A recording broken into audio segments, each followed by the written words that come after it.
Hello and welcome.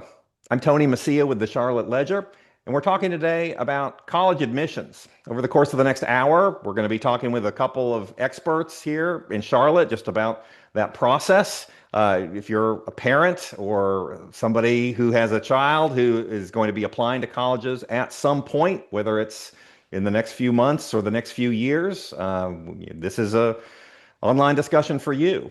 Again, I'm Tony Messia with the Charlotte Ledger. The Charlotte Ledger is a local media company that provides smart and useful information to people in the Charlotte area.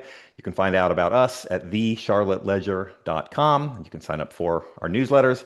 I should mention, I'm also a parent. My wife and I have three children, two of whom are out of college.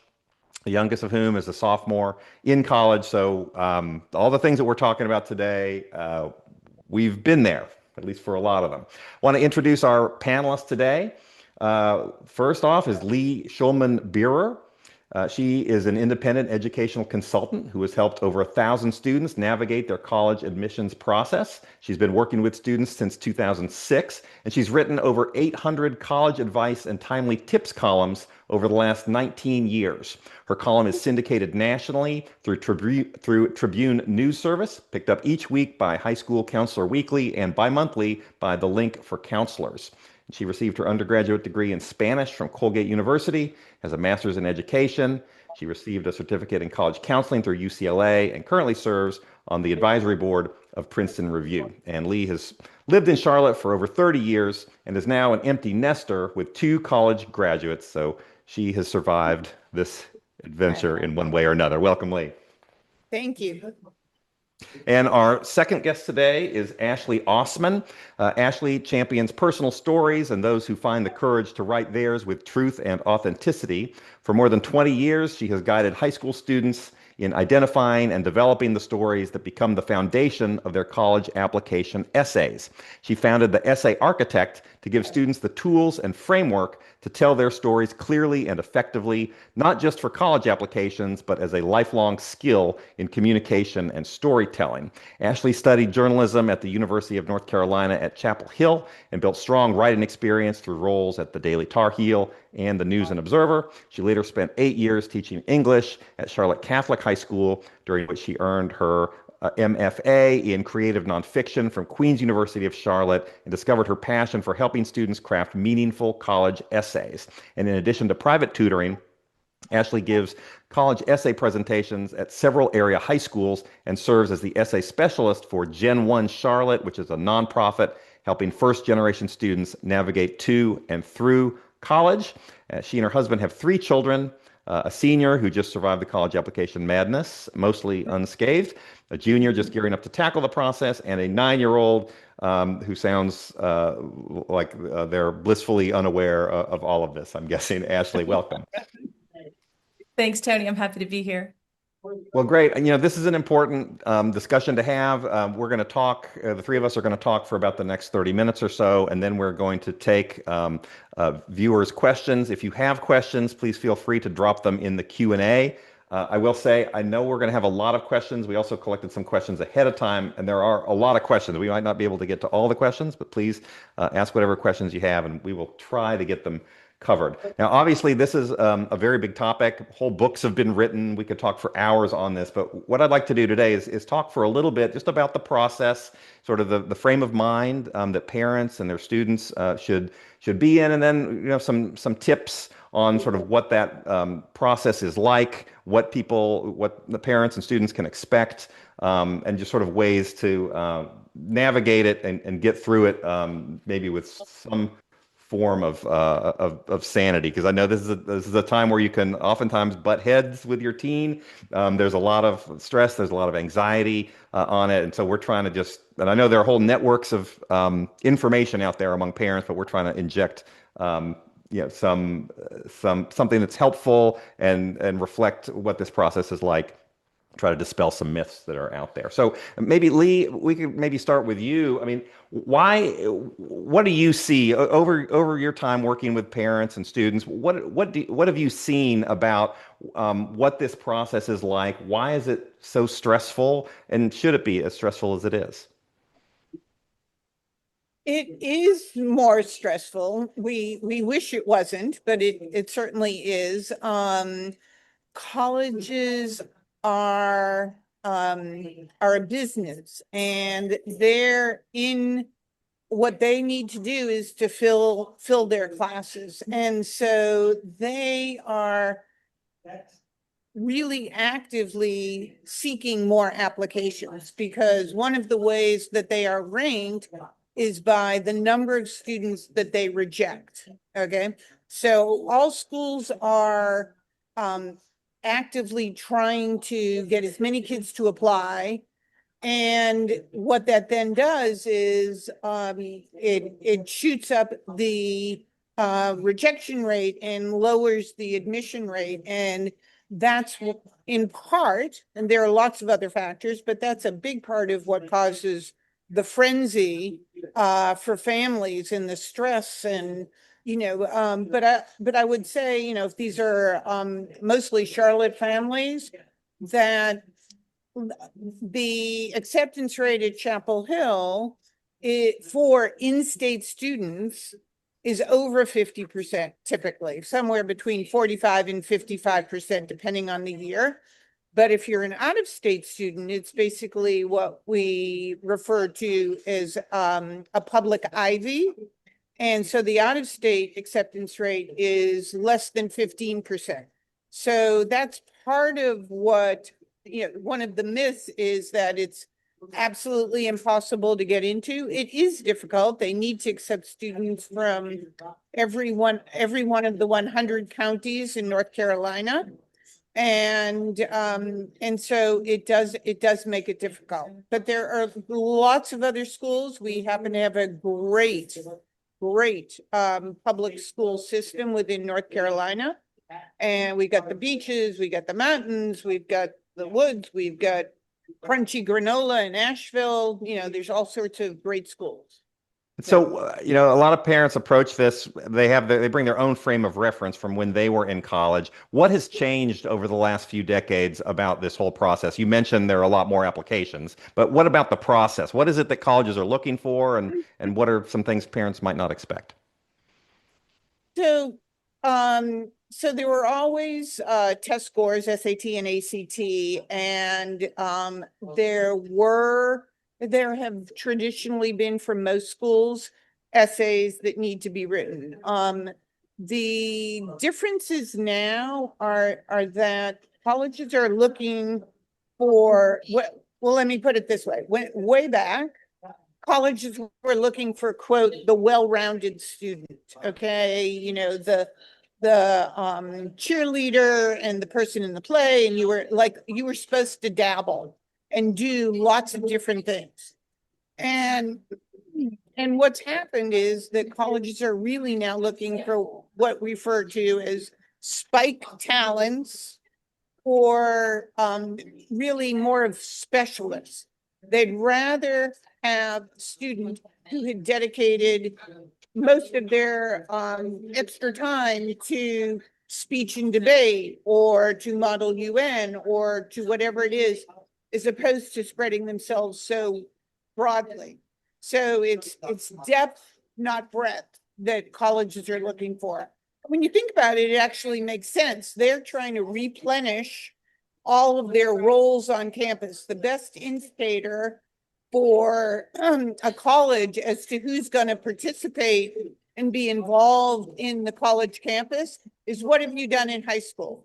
So it is definitely hugely different, because there are now kids doing research in high school, medical research, and they're volunteering at hospitals, and you're doing all sorts of things, so that it has upped the sort of pressure to figure out, what are you doing for your summers? It's not that it's not good to be a lifeguard. It's a great thing, but you have to understand that at the level of the most selective schools, they are looking for more involvement, more commitment, more what we refer to as fit to major, which means what you're doing in your spare time relates to what you want to major in college.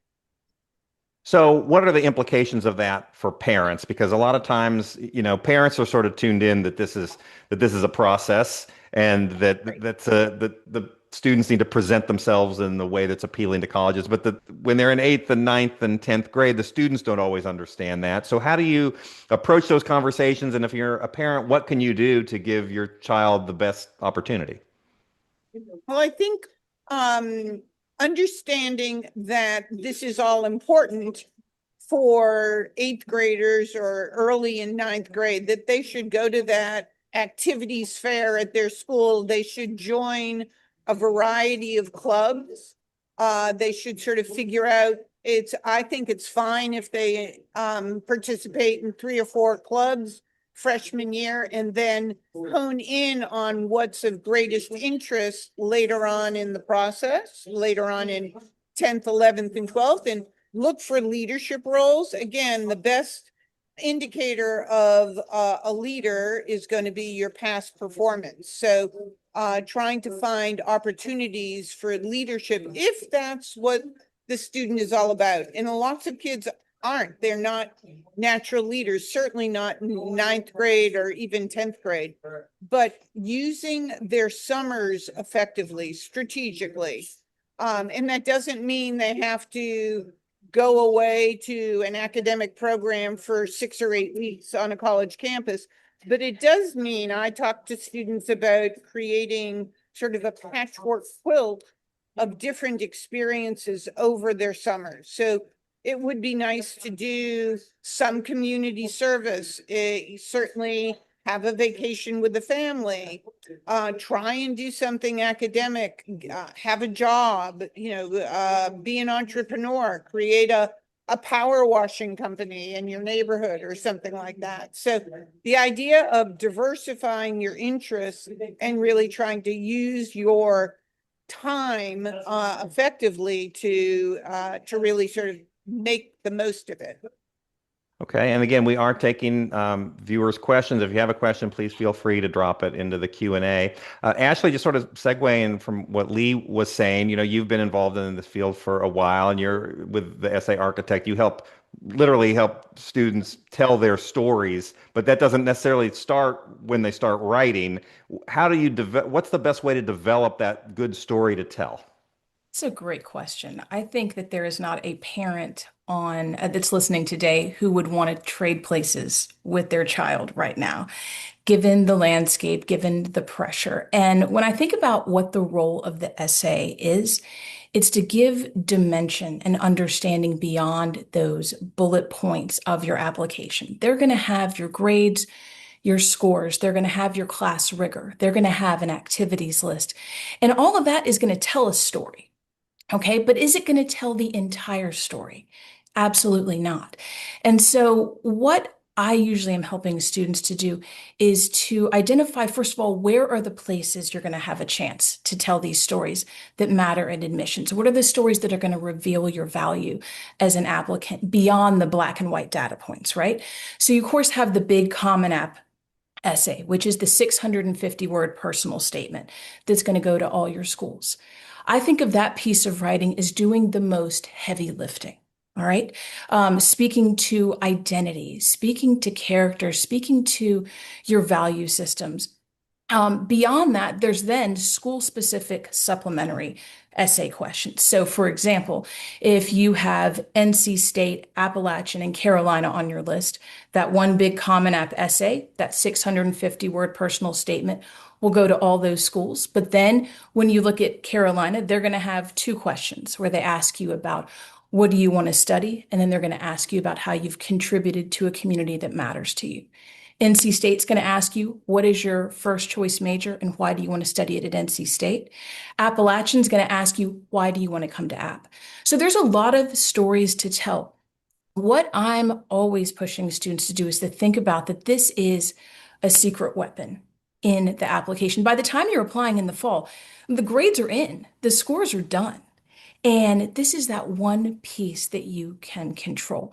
And so what I think about makes something really effective, okay, is authenticity, is leaning in unapologetically to who you are.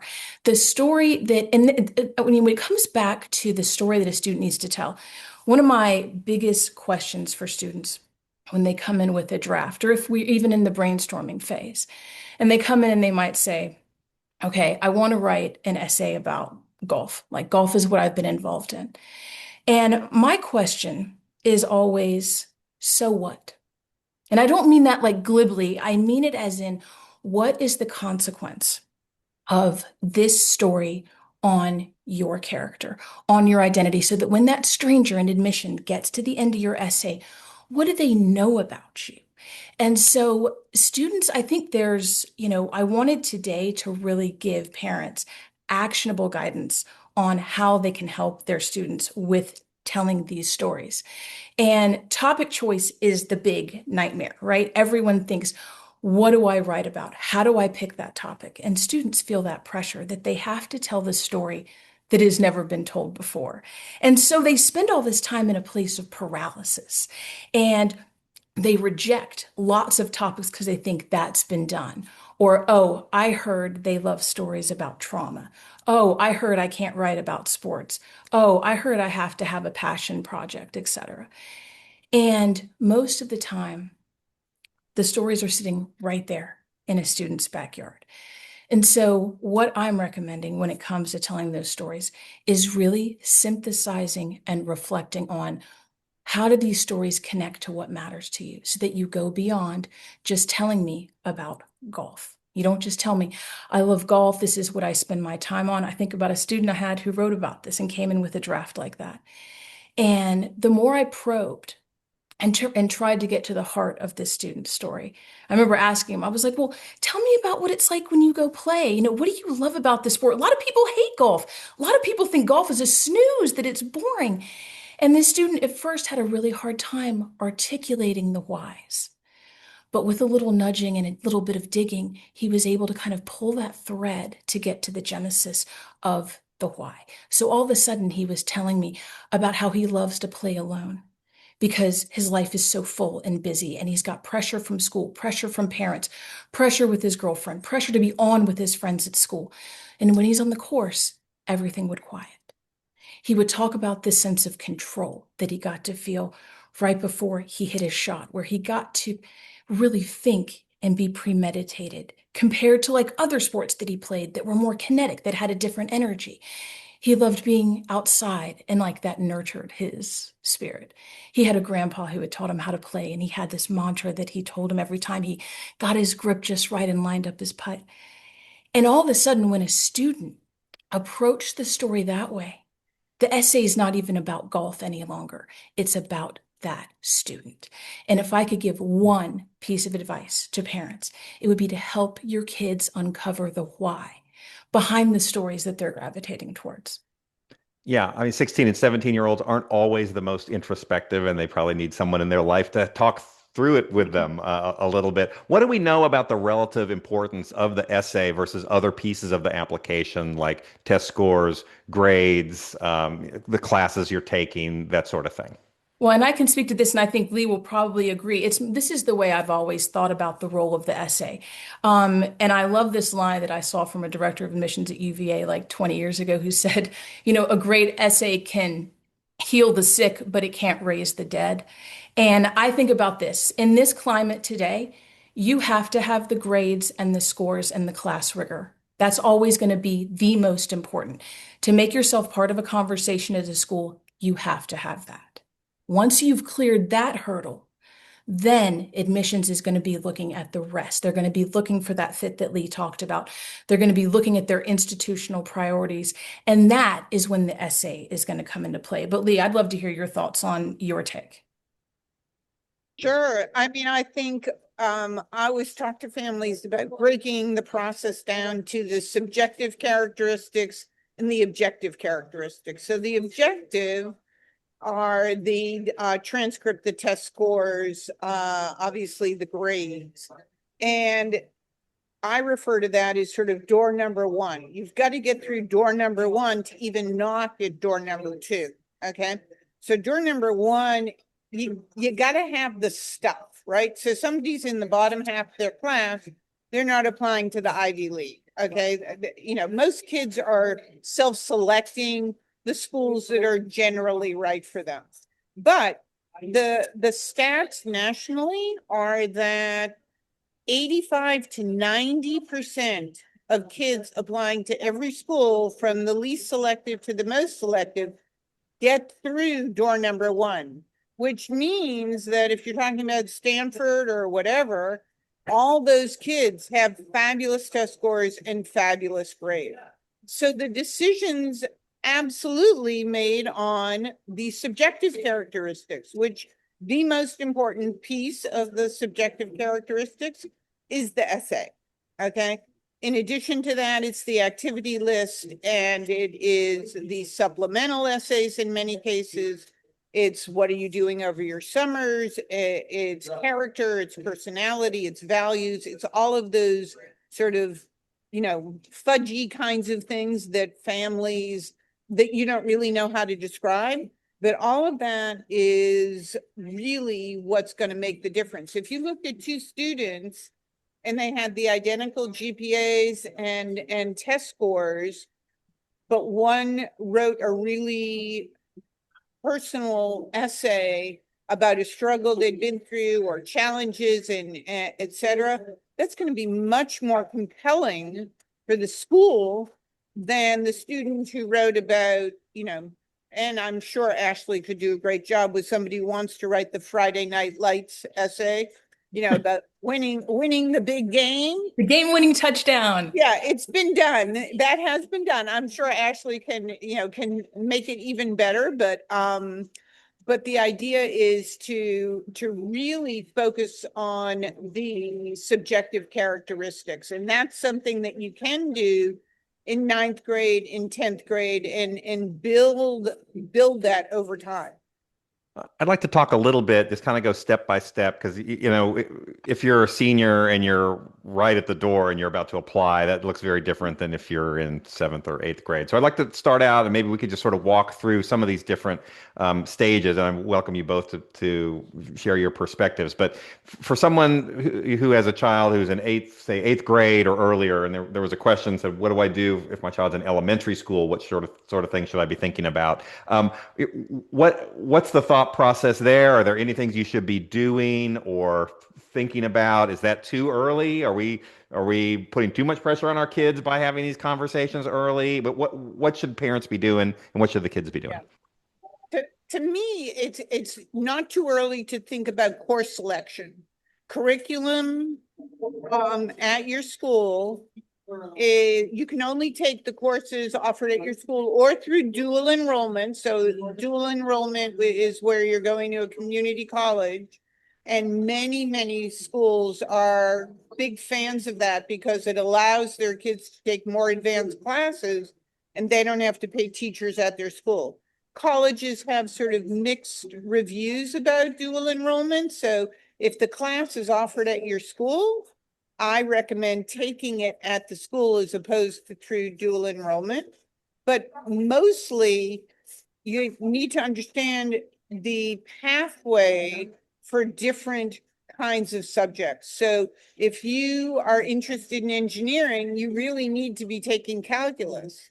So if you need to be taking calculus, you need to back up and go, what math classes do I need to take in order for me to get to calculus, right? So you don't want to get to senior year and realize, oops, I should have been taking more math all the way along. So course selection to me is the single biggest thing that families can do early on.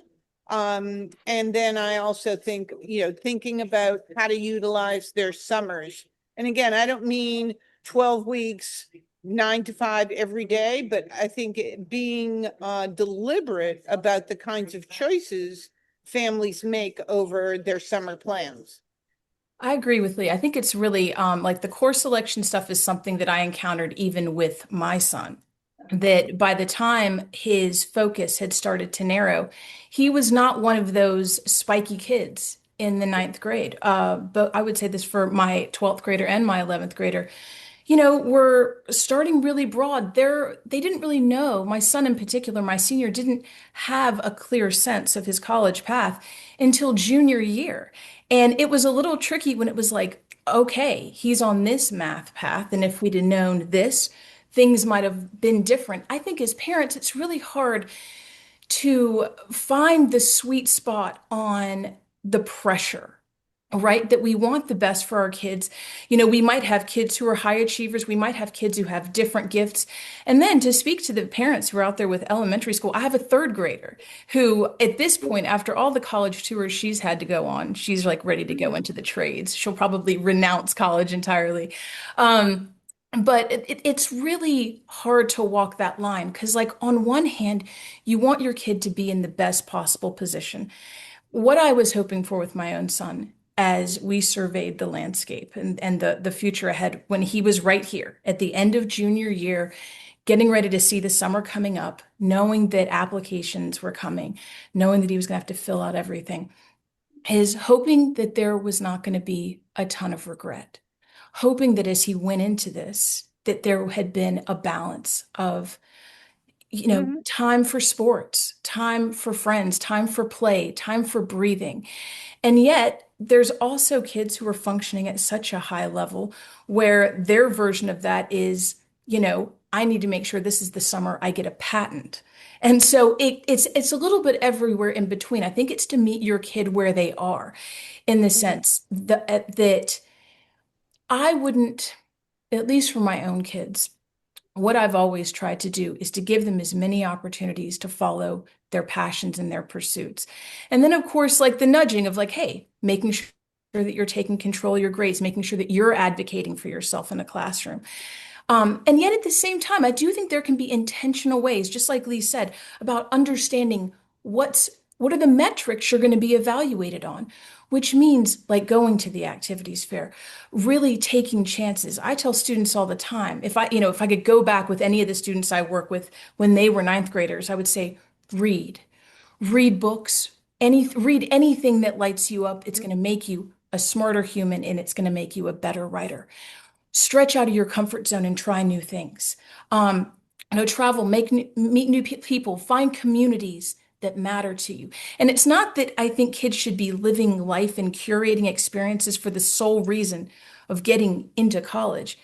It's more so that by doing those things, I think will add and create a richer life experience. Yeah, that sounds like good advice. So I'd like to kind of keep going through this progression. We talked, maybe seventh, eighth grade, make sure you're in that math class that if so you're in a good pathway to get into the right math classes, the appropriate math Can I classes just add in high one school. thing here? Yeah, yeah. That students and families need to understand there are every college has recommendations for what they want students to have, and they have requirements. So a big one tends to be foreign languages. And the more selective the schools, very typically, the more stringent their requirements are, or their requirements are, let's say, 3 years of a foreign language, but their recommendation is 4 years of a foreign language. Well, a lot of kids, you only need 2 years to graduate from of a foreign language, to graduate from public high school. So the idea of going 4 years, but that's only if you're looking at schools that require it. The guidebooks and all of their websites tell families exactly what the recommendations are and the requirements. But those are, if they're looking at two students equally and one has met their recommendations and the other hasn't, that's a tipping factor. Okay. And I do want to get to folks' questions. I know we have questions coming in. If you have them, put them in the Q&A. And then what about ninth or 10th grade? If you have a ninth or a 10th grader, by now you're in high school, you're in some of these classes, what should the frame of mind be there? Study and have fun. Like literally try and create a work-life balance so that by the time they get to junior and senior year, they're whole, they're happy, they're thriving, right? So I think families need to understand their kids. Some kids are more motivated than their parents were, and other kids are less motivated. And I think you need to, just as Ashley said, meet them where they are in terms of their motivation. Share the facts, share this is what it takes to get into XYZ school. Does that work for you? And if it doesn't, accept that, because they should be the driver. This is all about empowering the kids to make the right decisions for themselves, but they need the right intel. They need the background information. Just one quick tactical question from Julie. She wants to know, where do you find these guidebooks that you mentioned, Lee? Sure. I mean, Princeton Review is my go-to, but Fisk Guide is a great book as well. They're in libraries. You can buy them online. If you're looking at the more selective schools, Princeton Review comes out every year in August, and it's called The Best of. And this year, I think they're at $3.99 or 400 colleges nationally, and then they've got a 2-page spread for every college. Fabulous, fabulous information. All right, let's just quickly fast forward. Okay, 11th, 12th grade. By now, maybe you should be visiting some colleges. You should become a little bit more familiar. Not just, I mean, it sounds like the parents might need to start tuning in a few years ahead, looking at these requirements and helping guide their child on the class and coursework. But what about 11th, 12th grade? What are some of the considerations there? Well, I can definitely say that what happens once you hit senior year, it feels like a freight train. There's so much happening once Mhm. senior year starts. You've got the demands of senior year. You've got all the events that are going to be your last prom, your last homecoming game. You know, all these things, the pressures of your of your classes, the sport that you're playing. Then you add on college admissions. Then you add on, applying for scholarships. I think to then tack on having to tour colleges and all of that. I think if you're saving things for senior year, it's a recipe for so much stress. The students that I see when I'm working with students one-on-one in like June or July, they're tanned, they're relaxed, they're chilled out. The kids I see in September are in a bad, dark place because there's so much going on. And I think that there's a sweet spot. I don't think that that means that you have to, hit the tours with your ninth grader. But what I would say as a parent who's just gone through this is that really using junior year, I think is really a perfect time because as we all know from when we were kids and we've watched it with our own children, ninth and 10th grade, even though it starts to matter then, it's really hard. College feels so far away. And so they may not be dialed in, but by junior year, they're knocking on the door. And so, at least from my perspective, I've found using junior year is a great place to start, narrowing, identifying those schools that are exciting for you, the programs that you're interested in. And then my recommendation from a writing perspective is to use the summer. You can use the summer and have your Common App essay complete. You can have your supplementals complete, and you can have your Common App wrapped up before day one of senior year. So that then when you get to senior year and there's all these kind of surprises, like maybe you get invited to apply for an honors college and there's a couple more essays that get thrown in your lap. Or you have the demands of school, or maybe you want to go out for scholarships, that when that extra baggage shows up in September and October, you're not straining under the pressure. Use this summer. For those of you with juniors going into senior year, the summer, in my opinion, is the time to get it done. Yeah, we're getting a couple of questions just about, you talked about the feeling of pressure about students' mental health and preserving that in this process. And Bridget just has a comment, says, here's what I've learned. If you have a super smart kid and you're willing to pay $90,000 a year, go get a patent, get your kid published, make them a superstar. If you're not able or willing to pay $90,000 a year, look at state schools or the less selective tier where you can get a lot of merit aid. These schools have 40 to 50% acceptance rates and are great places. Why stress your kid out when you can save money and keep everyone sane? College is not worth your kid's mental health. And then we have a question sort of along those same lines from Amanda, wants to know, how can we help students find a balance to support emotional well-being in the college admissions process? It is so incredibly stressful, and way too many kids seem to be defining their worth on the prestige of where they get in or don't. Dude, Amanda's got it figured out 100% that this feels like a referendum on your value as a human being. That's what it feels like when these decisions come down and you're measuring yourself against everybody in your class, you're measuring yourself against strangers on the internet. And it is really stressful. I remember with my son, knowing his stats, knowing where he hit. He was not a top of the class with patents, and he wasn't at the bottom. He was in a place where I knew most of his schools were going to be a coin flip. My son, like so many others, wanted to go to a big state university and major in business, major in finance. I worked with 20 boys that looked just like my son on paper. And that's the challenge, is thinking, how do we cultivate an experience where he's not going to just get destroyed and face rejection after rejection? As a result, we kind of cast a pretty wide net just for that reason. I'll tell parents a resource I found really helpful is Jeffrey Salingo's book that came out in the fall called Dream School, which is, he talks about this, that it's the same big universities, the popular universities that have a huge influx. And the big southern state schools are some of those schools. And as a result, you got everybody who wants to go to Carolina and Clemson and South Carolina and Georgia and Auburn and Alabama and Tennessee, and they're all coming. And so what do you do when that feels like the fit for your kid, but the numbers may not be on their side? What I loved about this book, Dream School, is it talked about different ways to find fit, different ways to analyze, that there's more than one path to victory. I think Frank Bruni also wrote a book I love, which is called Where You Go Is Not Who You'll Be. And I really loved those messages that make you realize that this one decision is not make or break. It is not the end of the world. And at least that was the narrative I tried to use with my kids. As you know, with my son, who just finally has his plans confirmed, and my daughter, who's getting ready to go into this. There's a lot of ways to find success. There's a lot of ways to find happiness, and that ultimately you were more than this decision. And just like Lee said, reminding them that this is a business. I get emotional about this.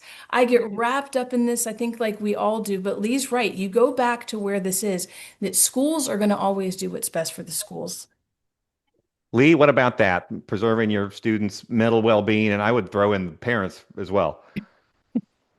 I think for both parents and students, you talking about financial fit is really important.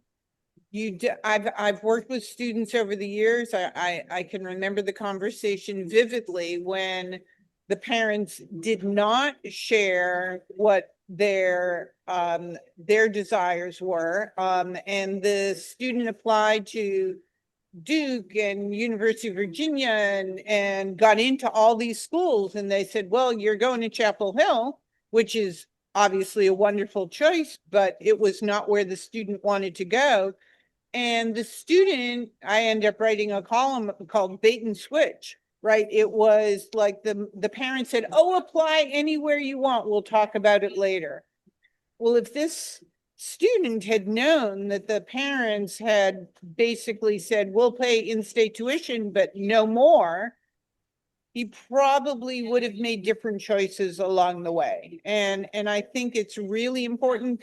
There is great merit money out there. There are some very, very generous schools, but the person who wrote in, it's absolutely true that privates, Wake and Duke and Hopkins and everybody else, are generally somewhere between $80,000 to $95,000 a year. Okay, with tuition being somewhere between 50 and 60, and then the remaining money for room and board and expenses, etc. And I think so that if you are at a school that is costing 85,000 and you get $30,000 in merit, that's fabulous, but that's still $55,000 a year. It's still a very big expense. And so there are 3 tiers. There's in-state public that are generally going to be somewhere between 20 and 25,000, maybe probably inching towards the $30,000 mark. There's out-of-state publics, that's Virginia Tech, U Georgia, et cetera. Those are going to be somewhere typically between 30 and 50. And then there are publics that are generally going to be between, Elon happens to be a really great bargain at like 55. But most of the privates are going to be in that 80 to $90,000 range. So Okay, we got a question sort of piggybacking on that. Any hidden gems in North Carolina, bonus if public, or the Southeast that are good schools for average performing students? I'd go with UNC Asheville. I mean, I think you are basically getting a private school education for public school pricing. So it is small, fewer than 4,000 students. So you're having that nice environment, with a little bit more nurturing. But I remember going on tours there, and my tour guides were from out of state, and it was cheaper for them to go out of state at North Carolina than to go in state at their own state school. So we happen to have really good in-state schools. And other hidden gems, I do think Elon is a great one, good for that B plus student. They are more widely generous, but with less money, if that makes sense. In other words, they give money to lots more students, but it's not typically going to be 30, 40, $50,000 per student. They spread it out differently. Got it. Ashley, I think, oh, sorry, go ahead. No, I was just going to say South Carolina, if the test scores are strong, and at Clemson as well, in-state students, excuse me, North Carolina students can get in-state tuition at those schools. So they can, Okay. So that's a big deal. Okay, Ashley, I've got one that sounds up your alley. How do you handle the story they create through their application if their activities don't line up with their intended field? This is a great question. I encounter this with students all the time. There are some kids out there who I think are lucky in their own way that they're these heat-seeking missiles of ambition and have known since eighth or ninth grade that they want to go into medicine and that every single thing has been guiding them. And then I think what is really more often the case is, again, more scattershot, trying different things, seeing what sticks, what doesn't. And then as you're moving forward, how do you then present that case to the school? Because the school, like he said, is looking for fit, especially for schools that are going to select on major. They're going to sometimes really want to know, all right, well, if you say that you're going to pursue engineering, like tell me what that looks like. And maybe you want to do engineering, but what if you don't have that calc that's so critical? Maybe you didn't go to some engineering programs over the summer, but you finally took that class, second semester, junior year, and realized, wait, I found my thing. So I think the power of the story is your secret weapon. That's the ticket, because you're going to have these opportunities to tell these stories that admissions isn't going to know. Those bullet points on the activities only reveal about this much. And so what I think about a student, let's say we have this engineer, this late blooming engineer, is using your essay. And depending on where you're applying, that might mean doing it in the Common App, or it might mean doing it in a supplement, is being really specific. Specificity is absolutely key in the way that you get traction in your stories, no matter what. So you take this engineer, and maybe this engineering student doesn't have tons of content to draw on from all these years, but they had that one class or that one moment. Well, telling a story in detail, talking about the moment where you're building the bridge out of toothpicks and marshmallows, or, being in your bedroom that one summer and building, the Lego Millennium Falcon and not leaving, for meals because you were so obsessed with creating and building something. Students tend, when they get into this, is they're speaking in generalities. And so I'll get a student who will say, oh, I know I really want to study medicine because I'm fascinated by the human body. And the same with the engineers. I really love the way things work. And these are the same narratives for every single student out there. It doesn't mean that they're wrong. What it means is that they lack specificity. So the responses aren't individual. They're going to get lumped in with everybody else. So when I have that kid who comes in and wants to write about having a passion for biology, I'm like, wait, let's tell a story that shows it. And all of a sudden, the student can remember the feeling of the scalpel in their fingers and slicing open the cow eyeball or the hairless cat in anatomy and watching their lab partner pass out at the table. Those are the stories. Shadowing, your parent's friend who's, an anesthesiologist, and how you got to watch a live child birth or you mopped up blood. The details are your currency in these stories to help your narrative come alive. So that's what I think, is that if you don't have a whole proven track record of passion that originated from the first moment, you can still tell a potent, powerful story that connects to something true and real. I've gotten a few questions along these lines, and something occurred to me as well that, a lot of times we as parents are very motivated to make this process happen, but Right. teenagers are not always as motivated, certainly as parents are. And some of them, maybe they don't know what their passion is, or they don't seem passionate about very much. Do you have, Sandra asks, any suggestions for those students who aren't passionate about any specific area or subject? Well, I find that, first of all, a lot of students feel this pressure that, they have to be some academic weapon, that they have to, be writing about those kind of stories.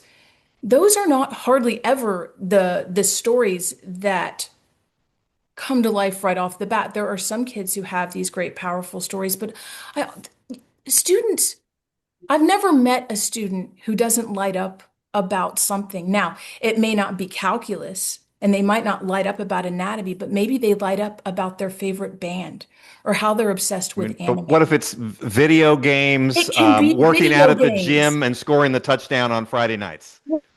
One of my favorite essays of all time was about a student who loved weightlifting, who found himself in the gym. And I remember his dad had called me and he's like, I really want him to write about his service. And I'm like, he's going to get a chance to write about service and other essays.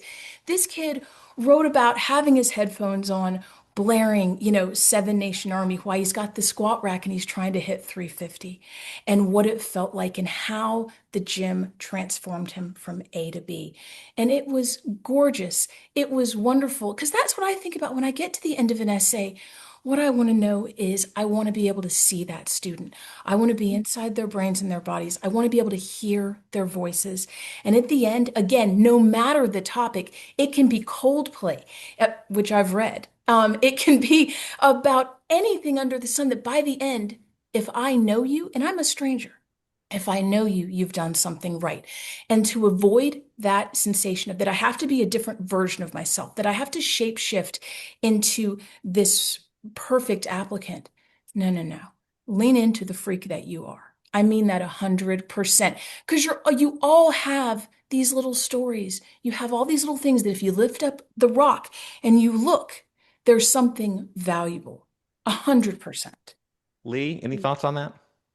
Yeah, I think I'd like to relate one of the stories. I work with kids all the way through the process. So from the very beginning, all the way through the application, the essays, et cetera. And one of my students, we were just chatting. And so the brainstorming time to me is the most valuable, teasing a good essay out of a student. And so she was a stellar student, so had top grades and top scores and all of that. And she did a lot of community service, but nothing was jumping out. And then I said, well, is there anything you do, frequently, that sort of speaks to me? She said, well, no, I mean, I walk the dog with my father every night. I said, what do you mean? She said, well, at like 6:30, my dad and I go for a walk. And I said, and she said, we've been doing this since I was in second grade. And she told this amazing story about how she got pulled into a bush and there were some bugs in the bush, and she said, "Oh, the bugs," and Dad said, "Well, but they're good for nature." And the whole essay was about the evolution of the relationship between the father and the daughter over time, and how now she was almost teaching her father, not, but she was talking about things that she loved learning in her classes. And it was just, she got personal letters from 4 schools saying this was one of the most beautiful essays that I've ever read. And it was about her walking her dog, right? I mean, it was so much more, but I think sometimes we need to simplify the essay brainstorming process and really try to understand the character, personality, and the values of the individuals, right? Let's talk a little bit about the writing of these essays. We've gotten a couple of questions, and probably no webinar is complete without talking about AI. Here we are in 2026, but there have been a couple of questions about what do we know about the use of AI in both writing essays and in reading and scoring essays. How is that changing this process, if at all? The AI has been a challenging piece to deal with this year, for sure. And there are a million kids that AI'd their essays and applied with AI essays, and maybe got in with AI essays. So I had a few students this year that I worked with who, after we would sit and brainstorm and we'd uncover this great story and we'd talk about, make a blueprint and kind of collaborate on structure and detail and tone and specifics and all this stuff. And I had students who brought me back AI work that took me about 3 sentences to clock. And what I did this year is I had a student that did this, and I remember asking her very gently, because it really was meant to be a teaching moment, not like a gotcha moment. Because this student wasn't trying to fool me. She told me, she said, well, I wrote mine, and I felt like it wasn't good enough. It felt messy. It didn't feel right. And I put it through chat, and what came out looked better. And we looked at them side by side. And I told her, and she needed me to teach her why her original was better writing and stronger writing, that what she saw from the AI version looked polished, it looked clean. To me, it looked completely fraudulent. It didn't have voice. It didn't have detail. And that when I finished reading it, I couldn't, as a reader, I couldn't see her. I couldn't imagine the scene because there was no scene.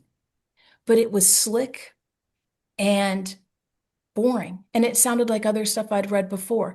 And what the student was so wonderful because she gave me permission to use her both versions in an essay presentation I gave just 2 weeks ago. And I was able to show all these students, look at the difference that when you write with your real voice, that the imperfections and the humanity that come through real writing cannot, at least not yet, I feel like can't be replicated.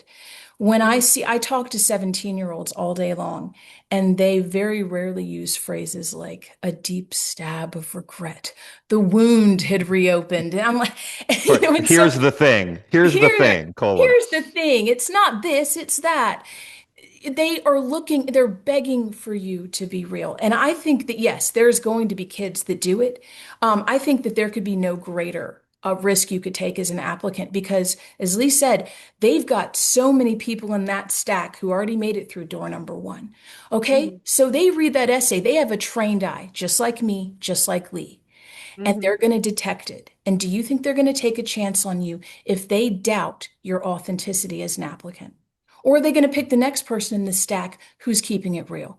So I 100% implore students, do not outsource your memories and your stories to the robots. Right.